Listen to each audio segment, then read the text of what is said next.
इस चैप्टर का एक ही फार्मूला अगर कहा जाए, साधारण ब्याज के बारे में हमने चर्चा ये किया था कि साधारण ब्याज होता क्या है, मूलधन क्या होता है, मिश्रधन क्या होता है, दर क्या होता है, समय क्या होता है। कुल 5 पार्टें होते हैं जिसमें एक मूलधन होता है, मिश्रधन होता है, ब्याज होता है, दर होता है और समय होता है। दर प्रतिशत के बदल का मतलब क्या होता है, समय के 3 पार्ट होते हैं, वो दिन का, महीना और साल में। दिन में एक दिन छोड़ दिया जाता है, क्यों छोड़ दिया जाता है ये हमने बता दिया। एक ही फार्मूला होता है, एक ही फार्मूला से टोटल क्वेश्चन आपका बन जाएगा। वो SI बराबर होता है P गुने R गुने T बट्टा 100। और जब ये महीना में टाइम हो तो 12 देते हैं, साल में हो तो 365 देते हैं ना, सॉरी दिन में हो तो 365 देते हैं। इस फार्मूला से सभी आपका क्वेश्चन बन जाता है। अगर साधारण ब्याज में कहता है कि कोई धन 3 गुना हो जाना, मतलब 100 मूलधन और 200 ब्याज। अगर 5 गुना हो जाना, 100 मूलधन और 400 ब्याज। एक टेबल होता है, टेबल जो हम आपको बताते हैं साधारण में भी और चक्रवृद्धि में भी। साधारण चक्रवृद्धि में अंतर क्या है कि साधारण ब्याज में मूलधन स्थिर होता है और ब्याज पर ही, सिर्फ मूलधन पर ही ब्याज लगता है। चक्रवृद्धि ब्याज में मूलधन के साथ साथ ब्याज के ब्याज पर भी ब्याज लगता है। यानी चक्रवृद्धि में पिछले साल का मिश्रधन अगले साल के लिए मूलधन हो जाता है, पर साधारण में हमेशा मूलधन पर ही ब्याज सिर्फ लगता है, राइट। अब है कि एक टेबल क्या होता है कि इस टेबल को देखिए, यहाँ पे समय दे देगा, यहाँ पे समय, यहाँ पे दे देगा गुना। अगर कोई धन 3 वर्षों में 2 गुना हो जाता है, 3 वर्षों में 2 गुना हो जाता है, तो 6 वर्षों में कितना गुना होगा? 3 वर्षों में 2 गुना, तो 6 वर्षों में कितना गुना? 6 वर्षों में कितना? 2 गुना का मतलब होगा, एगो तो मूलधन है, ब्याज क्यों नहीं मिला, यानी 3 साल पे 2 गुना का मतलब होगा 3 साल में हमको कितना ब्याज मिला? एगो ब्याज। 3 साल में एगो ब्याज, तो फिर अगले 3 साल में हमको 1 ब्याज मिलेगा ना, कहे कि वही मूलधन पे मिल रहा है, तो ये हो जाएगा 3 गुना। फिर 9 साल में 4 गुना। क्लियर?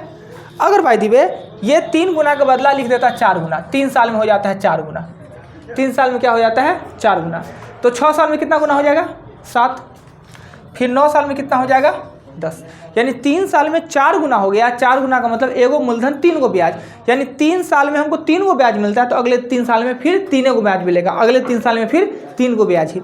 अगर ये आपको क्वेश्चन ऐसा दे दे 3 वर्ष में 4 गुना, तो 5 वर्ष में पूछ दे तो क्या करेंगे? 5 वर्ष में पूछ दे तो 3 वर्ष में अगर 4 गुना तो 5 वर्ष में कितना? तो देखिए इसको मौखिक इस तरीके से बना सकते हैं, 3 वर्ष में 4 गुना का अर्थात एगो मूलधन और 3 गो ब्याज। 3 साल में 3 गो ब्याज, तो 1 साल में एगो ब्याज, तो अगला 2 साल में भरा है, 4 2 6 गो ब्याज, ऐसे लिख सकते हैं 6 गो ब्याज। पर इसको बाई प्रोसेस भी बना सकते हैं, 3 साल में 4 गो ब्याज, तो 5 साल में कितना ब्याज? तो हमने देखा क्या कि 4 गुना मतलब एगो मूलधन 3 गो ब्याज, 3 साल में 3 गो ब्याज, तो 1 साल में एगो ब्याज। यहाँ 2 साल बढ़ रहा है, 3 2 बढ़ रहा है, तो हम भी यहाँ 2 बढ़ा देंगे, 4 2 6 कर देंगे। अगर बाय द वे प्रोसेस से बनाते तो अगर ये 3 गुना ना देके, 3 गुना ना देके 3 वर्ष में 3 गुना दे देता, 3 वर्ष में 3 गुना दे देता, 5 वर्ष में कितना गुना? तो 3 गुना का मतलब हुआ एगो मूलधन 2 गो ब्याज, तो 3 साल में 2 गो ब्याज मिल रहा है, तो 2 साल में कितना? तो भिन्न के रूप में आ जाएगा। तो इसको हल करने के लिए क्या करें कि आपको P लिखना है 100 और SI लिखना है 200 और T लिखना है 3 वर्ष और R आपका निकाल लेना। कहाँ रह रहे हैं आजकल? काहे सेट नहीं बन रहा है? सब जा रहे हैं, काहे ला घर जा रहे हैं? लेट हो गया, जा रहे हैं। तो लेट क्यों हो गया? आया था अमरजीत की वजह से। तो अमरजीत को तो दूसरा सेट बनाता ना, जो लोग था वो। ऐसे कैसे करेगा? इससे काम चलता है, रुको पूछने दीजिए तो। अजी अमरजीत, अमरजीत सेट कहाँ नहीं बन रहा है? कहाँ जाएंगे? कहीं भोज उज है जी? हाँ तो शादी है तो करके नहीं जा सकते हैं? सेट बना के जाइए। सेट किसी कीमत पे मत छोड़िए। बेवकूफ लोग तो सेट का महत्व ही नहीं समझते हैं। सेट इतना बड़ा चीज होता है, संपत्ति होता है। हाँ, तो अब क्या होगा कि इससे मूलधन, ब्याज और समय से दर निकालेंगे, दर निकल जाएगा ना। तो फिर अगले कंडीशन में P आप दीजिएगा 100 और टाइम आप दीजिएगा 5 वर्ष और दर आपका निकला ही हुआ है, जो निकला हुआ है समय निकाल लेंगे। समय दिया हुआ है तो हम ब्याज निकालेंगे, राइट। तो इस क्वेश्चन में अगर अटपटा सा ही है, मल्टीपल में नहीं भी है तो भी निकल जा सकता है। अब आता है कि एक किस्त होता है, किस्त के बारे में चर्चा करते हैं। किस्त पे क्या होता है कि किस्त अगर आजकल लोग इतना सुखी हो जा रहा है, किस्त भी उसका सहयोगी है। किस्त के कारण भी और ले रहा है, बड़का वाला ले ले, प्लास्टिक वाला। तो अगर मेरे पास आज हमको एक गाड़ी खरीदना है, बाइक खरीदना है, और बाइक खरीदने के लिए 1 लाख रुपया, न 1 लाख रुपया होगा और न हम गाड़ी खरीदेंगे। परंतु किस्त क्या कर दिया, कहा कि अगर 1 लाख रुपया नहीं, कोई बात नहीं है, हम आपको, बैंक क्या कहता है कि बैंक कहता है उसको तो ऋण निकालना है, कहीं वो पैसा को लगाना है। जो पैसा बैंक में जमा है, तो बैंक में पैसा कहाँ से आता है, तो हम अपना पैसा बैंक में जमा करते हैं, बैंक उसको इंटरेस्ट पे लगाता है। तो इंटरेस्ट पे लगाने के लिए हम कहाँ बैंक चाहेगा कि कहाँ इंटरेस्ट लगा कि ज़्यादा पैसा आवे, तो ये क्या कर लेगा, किस्त वाला होता है। किस्त पे जो हम सामान खरीदते हैं, तो क्या दुकानदार हमको किस्त पर देता है, दुकानदार से कोई मतलब नहीं, दुकानदार को उसी टाइम पूरा पैसा मिल जाता है। अगर हम आज बाइक खरीदने गए, 1 लाख रुपया का गाड़ी खरीदने गए और वहाँ पे हम 20,000 रुपया दे के गाड़ी खरीद लिए, तो बाकी का 80,000 रुपया क्या कहाँ किस कौन दिया, बैंक दिया। हाँ जी, 80,000 रुपया बैंक दिया किसको, तो जो एजेंसी मालिक है उसको दे दिया। एजेंसी मालिक को कोई लेना देना नहीं, बैंक हमसे पैसा उछलता है और वो 80,000 के बदले वो सूद जोड़ के 1 लाख फिर हमसे उछल लेता है। यानी कि वो 1 साल जो हमने पैसा उसका रखा, टर्म बाय टर्म पैसा रखा, उस पर वो सूद लिया। इसलिए समझते हुए कि किस्त पर लेने पे ज़्यादा पड़ता है, तो किस्त पर लेने में ज़्यादा पड़ेगा नहीं। कोई आप बेवकूफ़ है कि आपके बदला में कोई पैसा चुका रहा है और आप कमा उसको सधाते रहिए। तो किस्त रियल में आदमी के आसान बना दिया है, जीवन को थोड़ा आसान बना दिया है कि 1 लाख हम नहीं कर पाते हैं, मगर मेरे पर एक प्रेशर है कि हमको 2500 रुपये हर महीना देना है, तो 2500 रुपये हम उसको चुकता करके दे देते हैं। पैसा तो ज़्यादा लगता है, ज़्यादा पड़ता है, इसमें कोई शक नहीं। तो किस्त होता है, ये किस्त होता क्या है, किस्त 2 प्रकार के होते हैं, साधारण किस्त भी होते हैं और चक्रवृद्धि किस्त भी होता है। साधारण में क्या होता है कि डाउन पेमेंट का नाम आप सुने होइएगा, डाउन पेमेंट जो हमने अक्सर डाउन पेमेंट एक किस्त के बराबर ही होता है, अक्सर डाउन पेमेंट एक किस्त के बराबर, इन्हें तो कभी कभी बराबर भी होता है, 5,000, 10,000, 20,000 भी कभी कभी जीरो पेमेंट पे भी होता है। तो अगर जीरो पेमेंट पे हो जाए, यानी 0 रुपया बिना कागज पत्र ले आइए, बिना 1 रुपया दिए हुए आपका सामान मिल गया। बहुत सामान डाउन पेमेंट पे, जीरो डाउन पेमेंट पे मिलता है, यानी हम 1 रुपया नहीं दिया, हम गाड़ी लेके चले आए, तो उसमें जितना पैसा है, तो एगो पहला किस्त हम देंगे, वो कब देंगे, पहला किस्त तुरंत मांग रहा है या 1 साल के बाद, या 1 महीनों वाला किस्त होता है 1 महीना के बाद। तो 1 महीना जो पैसा हमने रखा, 1 महीना, तो उसमें हम 1 महीने का सूद देंगे, यानी 1 महीना के बाद जो हमने किस्त चुका दिया उसके 1 ही महीना का हम उस पर सूद देंगे। दूसरा किस्त 2 महीना तक रखा, तीसरा किस्त का पैसा हमने 3 महीना तक, चौथा किस्त का हमने 4 महीना तक, तो वैसे ही नहीं पैसा देंगे कि 100 पर एक समान पैसा दे देंगे। यानी 80,000 रुपया हम 1,000 में 1 साल में चुकता करेंगे, अब 80,000 का 1 साल का हम ब्याज देंगे कि जो पैसा हमने दे दी है उसका पैसा सूद हम काहे का देंगे, नहीं ना देना है जी। तो जो बकाया हम रखे हुए हैं उसी का देंगे। तो किस्त 2 प्रकार के, एक साधारण में भी होता है और चक्रवृद्धि में भी। तो किस्त में देय धन होता है, देय मतलब होता है अमाउंट, देय धन मतलब अमाउंट। तो ए बराबर होता है किस्त माना कि प्रत्येक किस्त x रुपया का किस्तों की संख्या, किस्तों की संख्या यदि 3 है, यानी अगर हमने कोई सामान लिया उस पर 3 किस्त में हमको चुकता करना है और प्रत्येक किस्त का दाम x रुपया है, प्रत्येक किस्त का मूल्य यानी उसका अमाउंट x रुपया है, तो ये बराबर लिखेंगे पहला किस्त उसी समय ले लेता है तुरंत, एगो जो पैसा हमने दे दिया उस पर कोई ब्याज नहीं। अभी हम गाड़ी लेने के लिए गया, जो गाड़ी का पैसा हमने दे दिया उस पर नो ब्याज, ओके। अब अगला किस्त जो है, अगला किस्त तो हम देंगे ही, पर ये किस्त, ये पैसा तो 1 साल के बाद देंगे ना हम, तो इस पे हमें 8% के दर से 1 वर्ष का ब्याज लगेगा। क्या है कि ये पैसा तो तुरंत हम दे दिए, इस पर हम कौन बात का ब्याज, ये पैसा हम 1 साल के बाद दिए थे, 1 साल का हमको ब्याज लगना है।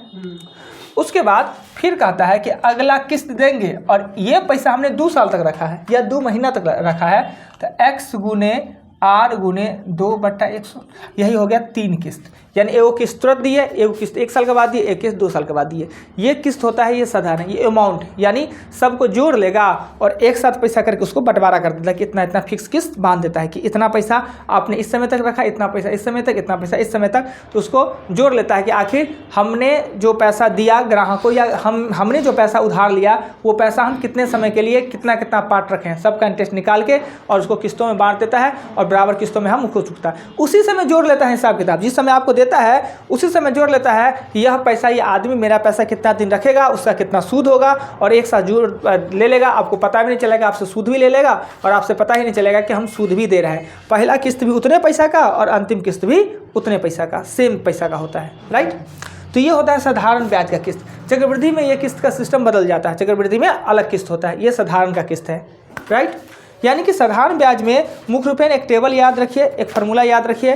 हाँ, 3 गुना, अगर 4 गुना 5 गुना हो जा रहा है तो एक मूलधन होता है, बाकी का ब्याज होता है। हमेशा जो होता है भिन्न के जो नीचे वाला होता है वो मूलधन होता है, नीचे में भिन्न के जो हर में जो संख्या रहता है वो मूलधन, ऊपर वाला होता है वो ब्याज भी हो सकता है और मिश्रधन भी हो सकता है। अब देखिए 2 का तरीका, ये 1/5 लिखते और ये 12/10 लिखते, ठीक, 12/10। अब ये तो निश्चित है, फिक्स है कि नीचे वाला P है और ये P है, ऊपर वाला को A कहेंगे कि ऐसा ही करेंगे, उसका निर्णय हम कैसे लेंगे। अगर कहेगा कोई धन साधारण ब्याज के दर से, कोई धन साधारण ब्याज के दर से अपने का 12/10 हो जाता है, अपने का 12/10 हो जाता है, 12/10, अपने का 12/10, यानी ये मूलधन होगा, ये मिश्रधन हो जाएगा।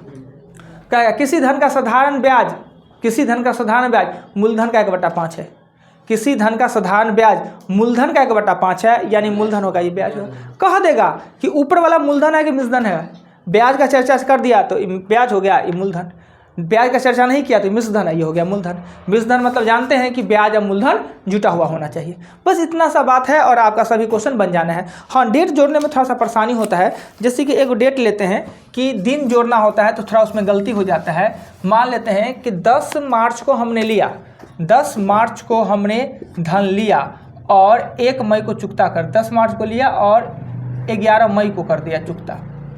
10 मार्च को हमने कोई धन उधार लिया और 11 मई को हमने चुकता कर दिया, तो आखिर हमने धन कितना दिन रखा। हमने आपको बताया होगा कि जब दिन का गिनती करते हैं तो एक दिन को छोड़ देते हैं, या तो अगलका को छोड़े या तो पिछलका को। अगर 10 मार्च तो 10 को छोड़ देंगे तो 11 से गिनती करेंगे, 31 का महीना होता है, 11 से गिनती करेंगे तो ये हो जाएगा 22 को। कोई दिक्कत? 11 से लेके 31 तक 22 को होगा।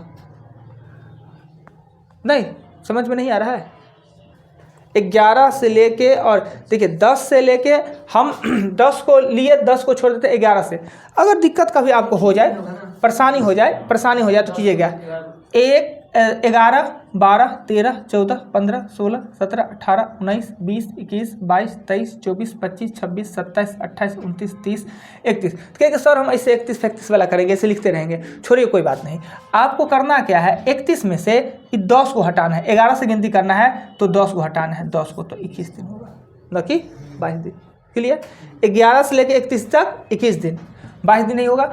और ये चिन्ह पारने का जरूरत नहीं है, जब कभी भी कंफ्यूजन ज़्यादा हो जाए तो चिन्ह का यूज करके ये गिनती कर लेंगे, 1 2 3 4 करके गिनती कर लेंगे। पर ये करना नहीं है, आपको करना क्या है कि हमको छोड़ना किसको है, उसको घटाना है। 31 में से 10 तक छोड़ना है ना, तो 10 को घटा लीजिए। 11 तक छोड़ना रहता तो 11 को घटा लेते, राइट। यानी कि मार्च में कितना दिन आया, वो 21 दिन आया। और अप्रैल होता है 30 का, अब मई होगा 11 का, क्या है कि इसको 10 को छोड़ दिया था, 21 11 को गिनती करेंगे और इसको गिनती करने के बाद जो भी जितना आता है 62 आता है तो 62 हो जाएगा, राइट। इतना सारे बातें से आपका सभी क्वेश्चन बन जाना है। आज हम करते क्या है कि आपको पता है कि जब चैप्टर को समझाने के बाद फर्स्ट काम चैप्टर को नोट्स लिखाना, सेकेंड समझाना और तीसरा में हम सभी एग्जाम्पल को बताना। इसमें एग्जाम्पल कुल 10 गो है, 10 एग्जाम्पल हम बहुत जल्दी तेज़ी से बता देते हैं, ठीक है।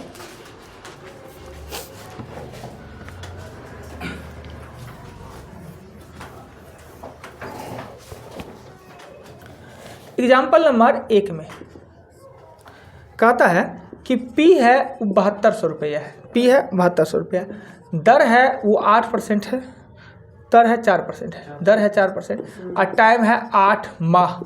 माह मतलब 12 देना अनिवार्य है। ऐसा ही पूछ रहा है, ऐसा ही पूछ रहा है, तब आराम से P गुने R गुने T बटा 100 नीचा में 12 देना ना भूले। क्लियर, खत्म।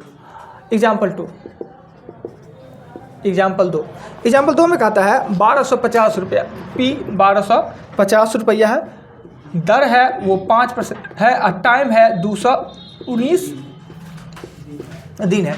इसमें भी SI निकालना है तो SI निकालने के लिए 1250 गुने 5 गुने 219 100 गुने 365। क्लियर? 2 नंबर, कोई दिक्कत नहीं, बनाना नहीं है। 3 नंबर में कहता है P है वो 5600 है, P है, R है वो 5% है, और T कह रहा है, T समय के बारे में कह रहा है 16 जून 4 अप्रैल, गलती कर दे, 4 अप्रैल, 4 अप्रैल से 16 जून। देखिए साल को भी ध्यान रखना जरूरी है। 5 कह रहा है, लीप ईयर है ही नहीं। अगर लीप ईयर रहता भी तो फरवरी क्रॉस किया हुआ है तो कोई फर्क पड़ता नहीं। अब हमको दिन को निकालेंगे, 4 अप्रैल, अप्रैल होता है 30 का ना, और 4 को छोड़ देना है तो 4 घटा लेंगे तो क्या हो जाएगा 26 अप्रैल। मई में होता है 31, जून में होता तो 30 है पर जो 16 तक पूछ रहा है, यानी इसको जोड़ देंगे, ये हो जाएगा दिन। तो फिर करेंगे 5600 गुने 5 गुने 73 100 गुने 365, यही करेंगे आंसर। क्लियर? चलिए क्लियर। 3 तक कोई दिक्कत नहीं, आते हैं 4 पे। हाँ बन रहा है। वो पिछले वाले बैच का वो 3-4 को फ़ोन बीच में आ गया ना, कट गया था, और प्रैक्टिस करवा रहे थे, कुछ विशेष पढ़ा नहीं रहे थे। 4 में कह रहा है किसी धन का साधारण ब्याज दर है 6/4%, और समय है वो 3 वर्ष है, और अमाउंट दिया है वो 6650, और P आपसे पूछ रहा है। तो ब्याज का बराबर होता है SI में अगर P जोड़ दे तो A आ जाएगा, नहीं SI में हम P जोड़ दे तो A। SI निकालने के लिए P हमको पता नहीं है, मूलधन गुने 25 गुने 3 100 गुने हो जाएगा 4, ये हो जाएगा ब्याज। ब्याज में मूलधन के लिए P रहने थे, अमाउंट होगा 6650। इसी को सॉल्व कीजिएगा और P आपका निकल जाएगा। क्या इस सॉल्व करने में सक्षम नहीं है? हाँ कर दे, इसको कर दिए, 4 हो जाएगा 16 3 19 बट्टा 19 P/16 हो जाएगा, 19 से वो कटेगा, हो जाना है ना। हाँ साधारण ब्याज का सूत्र है P गुने R गुने T/100। आइए इसको मिटाते हैं। 4 नंबर के बाद एग्जाम्पल पे चलते हैं 5 में कह रहा है क्या कि किसी धन का साधारण ब्याज 2 वर्ष का मिश्र धन। पिछले बैच में यही क्वेश्चन को प्रैक्टिस करवाया है। 2 वर्ष का अमाउंट है वो है आपका 8484, और 3.5 वर्ष का अमाउंट है वो है आपको 9075। यानी हमने बताया कि साधारण ब्याज में मूलधन सदैव स्थिर रहता है और ब्याज भी सब साल का समान रहता है, यानी पहला साल का जितना ब्याज दूसरे का उतने, तीसरे का भी उतना ही। यानी 2 साल का मिश्रण है, यानी इसमें मूलधन और 2 साल का ब्याज। इस 3.5 साल का मिश्रण है, मूलधन और 3.5 साल का ब्याज। दोनों में अंतर क्या है? दोनों में मूलधन है ही, उनमें 2 साल का ब्याज, इसमें 3.5 साल का ब्याज, यानी दोनों का अंतर है 1.5 साल का ब्याज। 1/2 वर्ष का अमाउंट हो जाएगा, घटाएंगे तो 675, इसको घटाएंगे तो कितना आएगा 600। 1.5 साल का ब्याज अगर 675 है तो 1 साल का ब्याज निकालेंगे, 1.5 साल का SI, तो 1 वर्ष का SI क्या निकलेगा तो 675, 3/2 इधर जाएगा तो हो जाएगा 2/3, यानी होगा 450। 1 वर्ष का ब्याज 450, इसमें घुसा हुआ है 2 वर्ष ना, तो 2 वर्ष का ब्याज निकालेंगे, तो 2 वर्ष का SI निकालेंगे तो 450 गुने 2 यानी 900। हमें चाहिए मूलधन। अगर ये 8400 में से 900 घटा देंगे ना मिश्रधन, यानी 2 साल के मिश्रधन में से 2 साल का ब्याज घटा देंगे तो 7500 जो आ जाएगा वो मूलधन आ जाएगा। यही आपसे पूछा जा रहा है। ये बहुत ही अच्छा क्वेश्चन है, और चक्रवृद्धि ब्याज में ये तो कहे ना वही वाला बात, नानी याद करवा देता है ये क्वेश्चन। नानी है तब तो कोई बात नहीं, नानी नहीं रहे टपक गए, अच्छी ठीक थी नानी। चंदन जी बिना इन्फॉर्मेशन कहाँ थे आजकल? हाँ कुछ प्रॉब्लम, कितना दिन से आप गायब हैं? सर वो बताए थे ना, हाँ तो उसमें और डिमांड करने लगा, इसको देने में पूरा लेकिन क्लियर हो गया। क्लियर हो गया आप? हाँ क्लियर हो गया, फरवरी लास्ट में क्लियर हो गया। तो ये चीज़ सीख दिया कीजिए कि कैसनो हो लड़की कारियो खुचकर हो, छोटो मोट हो, अपने यहाँ की लड़की ठीक होती है। गए भैया कि पंजाबी से ब्याह करके हम हरियाणवी से सुंदर लड़की से नहीं, पता चल गया होगा बेचारा कान पर ना, जीवन में फिर दोबारा विवाह करेंगे, ना कहेंगे किसी को विवाह करने के लिए। कितना दिन है साथ में जी? करीब 4-5 महीने। 4-5 महीना में इतना मतलब हुआ होगा ना? बाल बच्चा तो नहीं हुआ होगा? नहीं वो 13 तरह की लड़की सब होती है, बाल बच्चा होने देगी बेचारा? उनके भैया नहीं, उनके पापा मेन कर रहे थे। जो भी पापा- मतलब भाभी ठीक थी ना? हाँ भाई, अभी भी ठीक रहती है ना? अभी पता ही नहीं चला। पता- गए थे बस, वो हाई कोर्ट में गए थे तो फिर मुलाकात। ओह अच्छा। हाँ, तो वो बातचीत वहाँ भी की? बात की, उसके पापा है वो खुरलूस मेन- है, पापा खुरलूस है ना? वो पास कर नहीं, ट्रक पास करवाने का बोला। ओह अच्छा। ओह हाँ, झगड़ा तो दूसरी बात का था ना? हाँ मेन अब बेटी का जीवन खराब कर दिया ना? देखिए कौन बाप सब होते हैं ऐसा। 5 बात चले, हो गया ना मामला, समाप्त हो गया ना? क्लियर हो गया। चलिए बहुत बढ़िया बात है। इसलिए हाई कोर्ट से भी क्लियर करवा दिए, चंडीगढ़ जाके हाँ, पूरा क्लियर। उसके बाद हम लोग वैसे ही पैसा दे दिए थे ना, बिना लिखित में ले लिए। और कहा उसको मौका मिल गया, कुछ तो लिखित है नहीं, फिर से डिमांड कर दे। कितना दिए फिर? नहीं, वहाँ का करीब 2.5 लाख रुपया दिया उसको। वहाँ का जो प्रधान होता है ना, जो काउंसलर का था, तो उसको बुलवाए तो वो कहें, वो उसको डांटा, जब तुमको बिना शर्त का दे दिएगा तो फिर तुम कहे। अच्छा छोड़िए जो हुआ। भैया का क्या विचार? भैया का कैसा है? दुखी है कि बेचारा खुश है?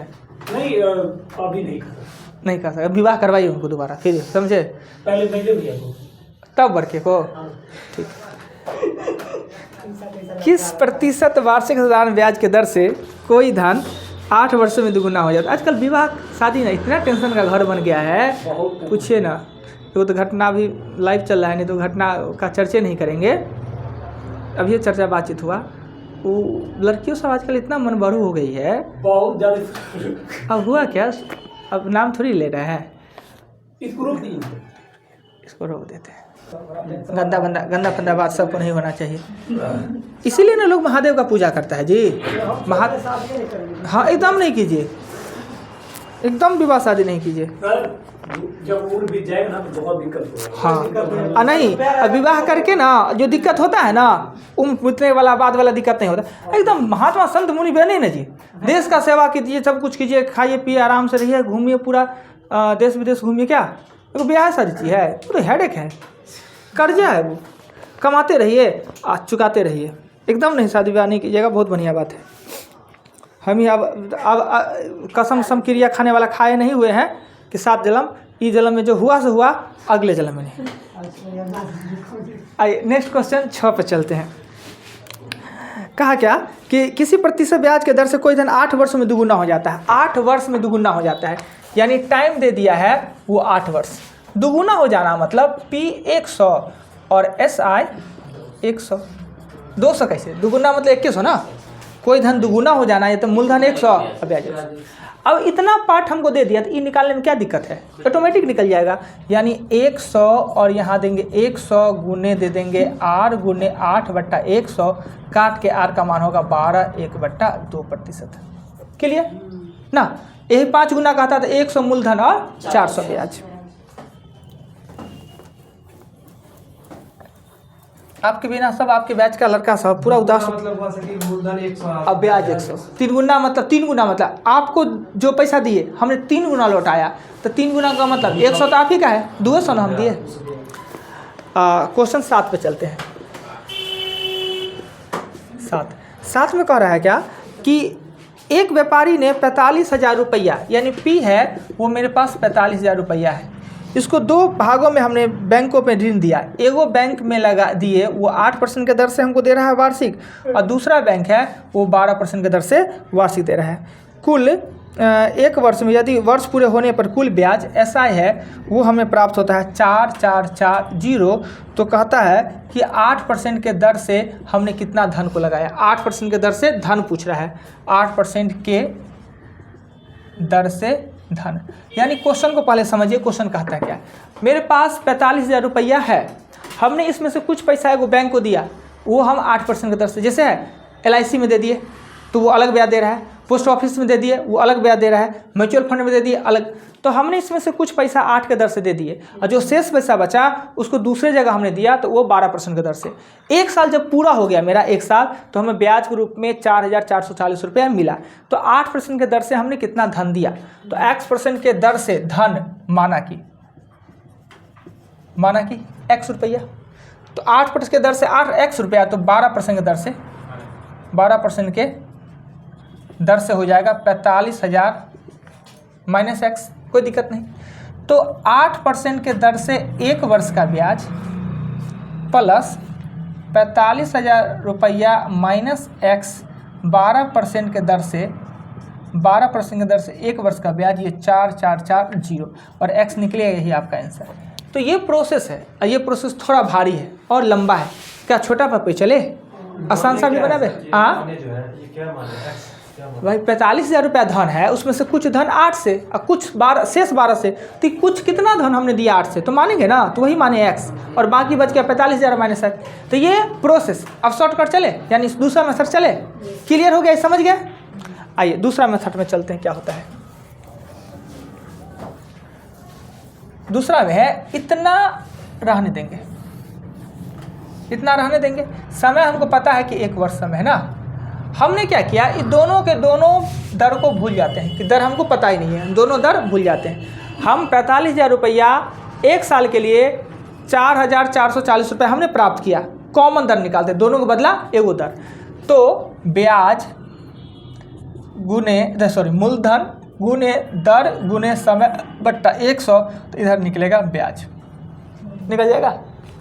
अब करेंगे तो इससे r निकालेंगे, तो r का मान करीबन क्या निकलना चाहिए, क्वेश्चन नंबर 7 है।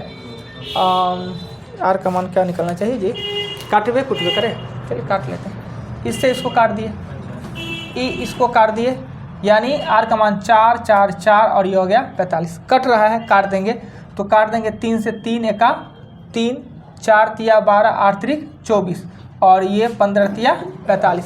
फिर 3 से कट रहा है, 3 से कटा जाए बाद नहीं कट रहा है, रहने देते हैं इतना 145/15। कहीं गलती तो नहीं काटे हैं जी, देख लीजिएगा। तो 3 से अगर काटते हैं 0 0 काट ले, 3 से काटते हैं 8 त्रिक 24, 1 4 तिया 12, 2 14, ठीक है ठीक है।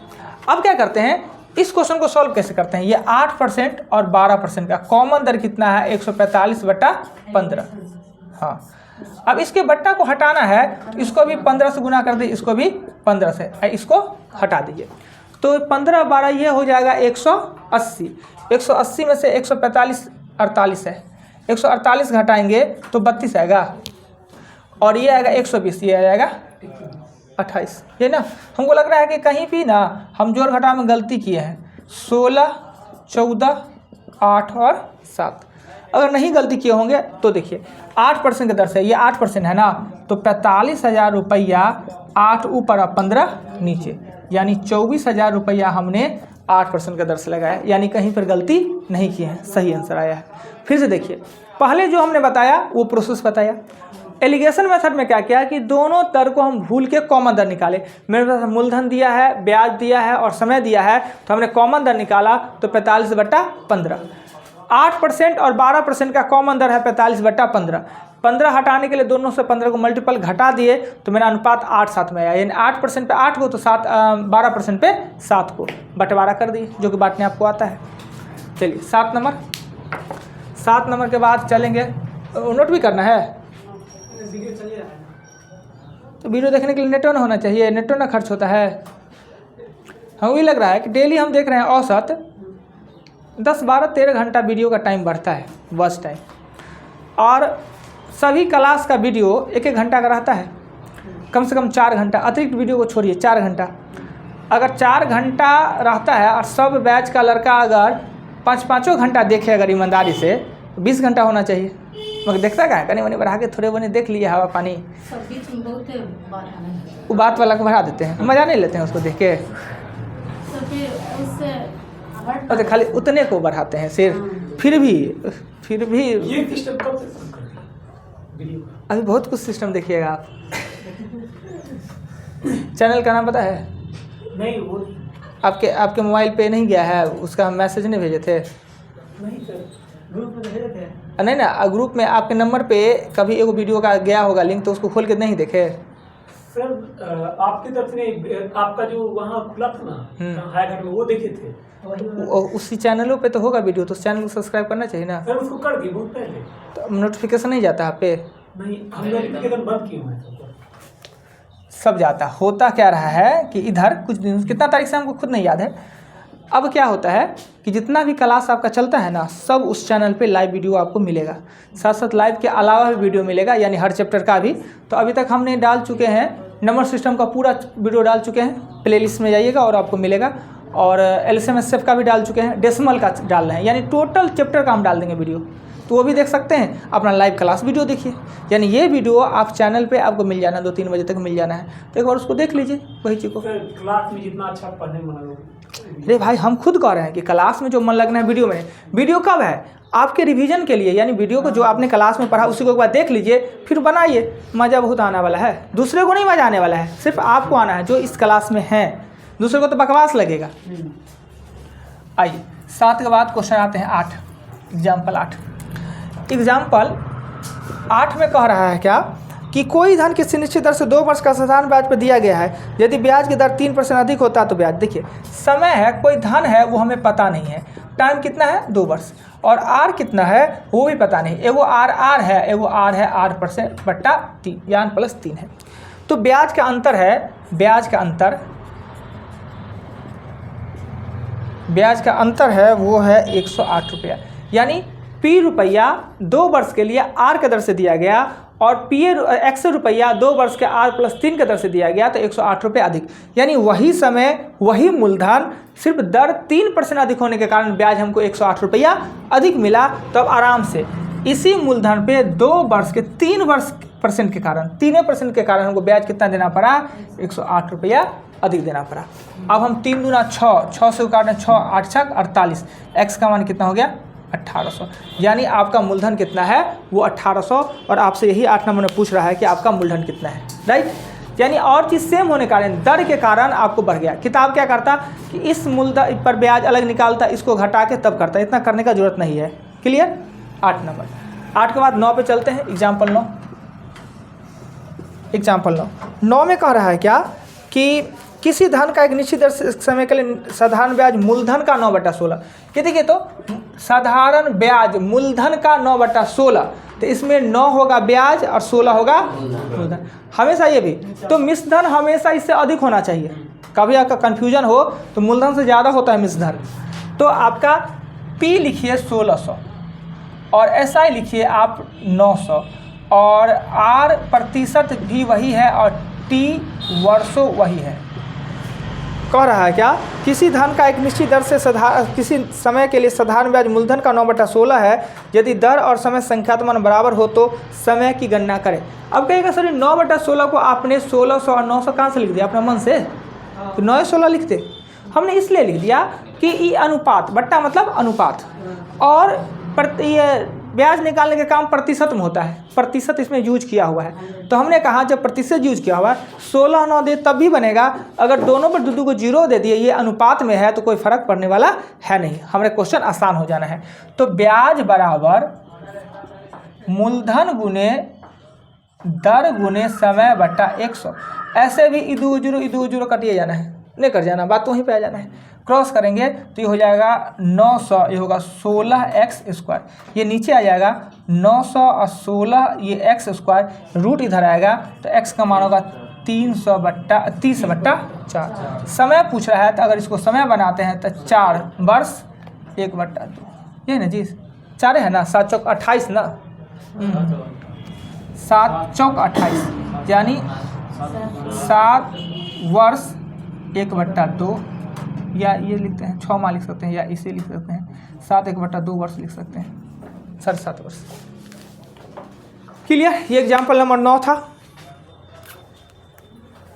आते हैं 10 पे। बंद कर पंखा हो गया, कुछ बराबर है।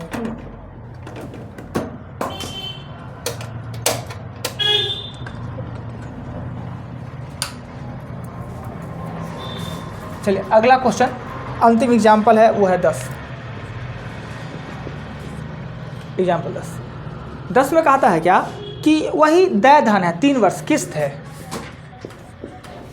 किस्तों की संख्या है वो है 3, किस्तों की संख्या है 3, और देय धन है, देय धन यानी अमाउंट है वो 1092 है, दर है वो दर है 12%, प्रत्येक किस्त पूछ रहा है। प्रत्येक किस्त पता नहीं तो 100 रुपये का, प्रत्येक किस्त कितना का है 100 रुपया। तो अमाउंट बराबर हमने बताया x प्लस x गुने r गुने 1/100 और प्लस x गुने 12 गुने 2/100 ना। अमाउंट का जगह पर लिख दीजिए 1092 लिख दीजिए और x प्लस ये हो जाएगा 12x/100 और ये हो जाएगा x, ये हो जाएगा 24x/100। इसी को गणना कीजिएगा 382 आता है, 325 आता है, 325 रुपये आ जाएगा प्रत्येक किस्त। क्लियर? तो ये क्वेश्चन 10 को एग्जाम्पल हमने बताया। अगले दिन आपने 10 एग्जाम्पल के साथ कम से कम 15 क्वेश्चन पर जाइएगा। 10 एग्जाम्पल और 15 क्वेश्चन, 10 गो एग्जाम्पल और 15 क्वेश्चन। टाइम फिर आज हम ही लेट किए, दूसरे समस्या में फंस गए थे, तो जीके जीएस को हम वहीं पर छोड़ देते हैं। कभी कभी आराम देते हैं जीके जीएस में, मज़ा आता है, टास्क नहीं रहता है तो।